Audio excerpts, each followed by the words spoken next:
पड़ेगा। Various committees and constituent assemblies की जो वेरियस कमेटीज थी उनको याद रखना पड़ेगा आपको। सबसे पहले मैं आपको एक कहानी सुनाता हूँ। एक इंसान था सरफराज। कौन था जी? सरफराज। और वो किसके साथ गया? सरफराज जो नामक इंसान था और जवाहरलाल नेहरू जो थे वो यूपीएससी का एग्ज़ाम देने गए कृष्णा साहब का क्रेडिट कार्ड लेकर के। और किसके घर पे रुके जब पेपर देने गए थे? तो पाठा जी के घर पे रुके। और बिजनेस करते थे पाठा जी के साथ कौन? मुंशी जी। और मुंशी जी किसकी एडवाइस को फॉलो करते थे? पटेल साहब की। इनका पेपर कहाँ पे था? ये मावलंकर फंक्शन हॉल में इन लोगों का पेपर था। और कृपा दृष्टि से इनको फंडामेंटल राइट मिल गया अंदर जाने का, कृपा हो गई। मुखर्जी साहब इनके एक और दोस्त थे, वो मीनार देखने चले गए। गोपी साहब जो थे वो नॉर्थ ईस्ट का टूर करने चले गए। और ठक्कर साहब जो थे वो एक्सक्लूड कर दिया उन्होंने ग्रुप से कि भाई आपकी तैयारी अच्छी नहीं है तो हम आपको नहीं ले सकते। अब आपको कैसे याद रखना है? सरफराज। एस से जो बनेगा वो बनेगा स्टीयरिंग कमेटी। तो एस से क्या बनेगी? Steering committee. ए से क्या बनेगी? एडहोक कमेटी। स्टीयरिंग कमेटी के कौन थे? राजेंद्र प्रसाद साहब थे प्रेसिडेंट। एडहोक कमेटी के कौन थे? राजेंद्र प्रसाद साहब थे प्रेसिडेंट। आर से क्या बनेगा? आर से बनेगा committee of rules. Rules committee के प्रेसिडेंट कौन थे?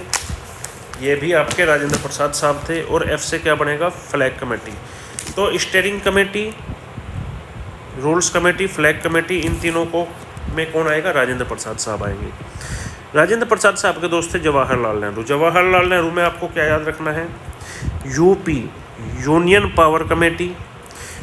और यूसी से क्या याद रखना है? State committee. और स्टेट कमेटी इनके प्रेसिडेंट कौन थे? जवाहरलाल नेहरू साहब थे। कृष्णमाचारी साहब किसके प्रेसिडेंट थे? क्रेडेंशियल कमेटी के, क्योंकि कृष्णा जी का क्रेडिट कार्ड लेकर के गए थे भाई। हाउसिंग कमेटी के चेयरमैन कौन थे? हाउसिंग कमेटी के चेयरमैन थे पटाभी सीतारमैया। हाउसिंग कमेटी के चेयरमैन कौन थे? पटाभी सीतारमैया। बिजनेस कमेटी के चेयरमैन कौन थे? मुंशी साहब थे। एडवाइजरी कमेटी जो थी फंडामेंटल राइट्स की, उसके अध्यक्ष कौन थे? पटेल साहब थे। मावलंकर फंक्शन कमेटी के अध्यक्ष कौन थे? मावलंकर साहब थे। कृपलानी फंडामेंटल राइट्स की जो सब कमेटी थी, कौन सी सब कमेटी, उसके कौन थे? कृपलानी साहब। मुखर्जी साहब मीनार से क्या बनेगा? माइनॉरिटी जो कमेटी थी उसके चेयरमैन थे। गोपी साहब नॉर्थ ईस्ट कमेटी के चेयरमैन थे। और ठक्कर साहब एक्सक्लूडेड सब्जेक्ट्स की कमेटी के चेयरमैन थे।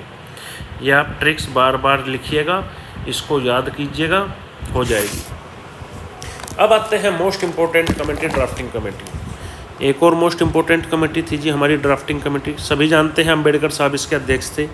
अम्बेडकर साहब आए, इसकी को कैसे याद रखना है आपको? अम्बेडकर साहब आए से क्या बनेगा? अयंगर साहब। तो ये कौन थे? गोपाल स्वामी अयंगर साहब। तो ये कौन थे? अयंगर साहब। तो आपको क्या याद रखना है? अयंगर साहब आए किसके साथ? मित्र के साथ। तो ये कौन बनेंगे? मित्रा। मुंशी, उनके मित्र का क्या नाम था? अम्बेडकर साहब जब आए अपने मित्र मुंशी के साथ, तो मुंशी से क्या बनेगा? मुंशी तो मुंशी जी थे। और यहाँ पे क्या बनेगा? एक मित्र मुंशी और कृष्णा के साथ, तो कृष्णा से क्या बनेगा? कृष्णमा अय्यर। ठीक है। और माधव और सादुल्ला से मिले। इस टाइम पे आकर के ये लोग किससे मिले थे? माधव और शादुल्ला साहब। तो ये 7 मेंबर थे इनके, अयंगर, मित्रा, मुंशी, कृष्णा, माधव और शादुल्ला और अम्बेडकर साहब तो इसके चेयरमैन थे ही। ड्राफ्टिंग कमेटी का रेजोल्यूशन कब पास किया गया था? ये याद रख लेना, 29 अगस्त कब? 1947 को इसका रेजोल्यूशन पास किया गया था। 26 नवंबर 1949, 26 नवंबर 1949 को कॉन्स्टिट्यूशन को अडॉप्ट किया गया, पहली चीज़। और याद रखना प्रीएम्बल को कॉन्स्टिट्यूशन पूरा अडॉप्ट करने के बाद अडॉप्ट किया गया था। अब कुछ फैक्ट्स हैं जो हमें याद रखने हैं। सिंबल क्या था कॉन्स्टिट्यूएंट असेंबली का? हाथी था। और चीफ ड्राफ्ट्समैन जिन्होंने मुख्य रूप से भूमिका निभाई थी इसको लिखने में, वो थे एस.एन. मुखर्जी साहब। प्रेम बिहारी नारायण रायजादा साहब जो थे वो कैलीग्राफ थे, इन्होंने कैलीग्राफ किया था, बहुत अच्छी बात है। और ओरिजिनली ये इटैलिक स्टाइल में लिखी गई थी प्रीएम्बल को। और ये जो थे राम मनोहर सिन्हा साहब, इन्होंने इसको ब्यूटीफाई किया था, इसको इन्होंने ब्यूटीफाई किया था। ब्यूटीफाई करने वाले कौन थे? राम मनोहर सिन्हा साहब, ये भी याद रख सकते हैं आप। हिंदी वर्जन किसने लिखा? वसंत कृष्ण वेद साहब ने लिखा था हिंदी वर्जन। अब देखो, कॉन्स्टिट्यूएंट असेंबली के टाइम पे इलेक्शन हुए थे, बहुत इंपॉर्टेंट चीज़ है, रट्टा मार लेना एक बार। इलेक्शंस के रिजल्ट क्या थे? नंबर 1 पे किस पार्टी को सबसे ज़्यादा सीटें मिली? कांग्रेस को। नंबर 2 पे किसको सीटें मिली सबसे ज़्यादा?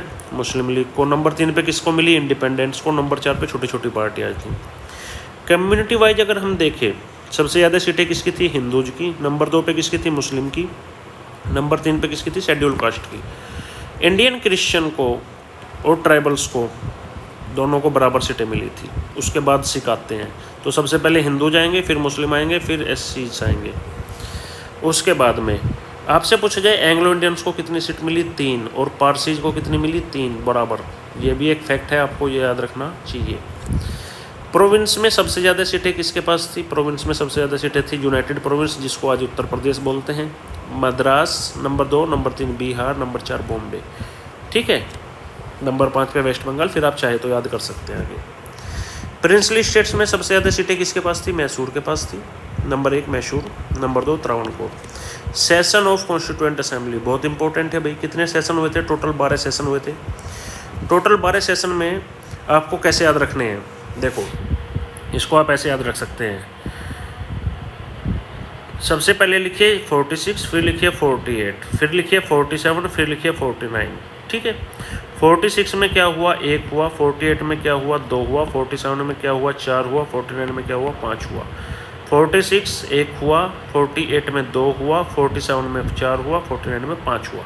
46, 48, 47, 49 ओड और इवन अलग अलग कर लीजिए और उसके बाद रट लीजिए। टोटल सेशन कितने हुए थे? 12।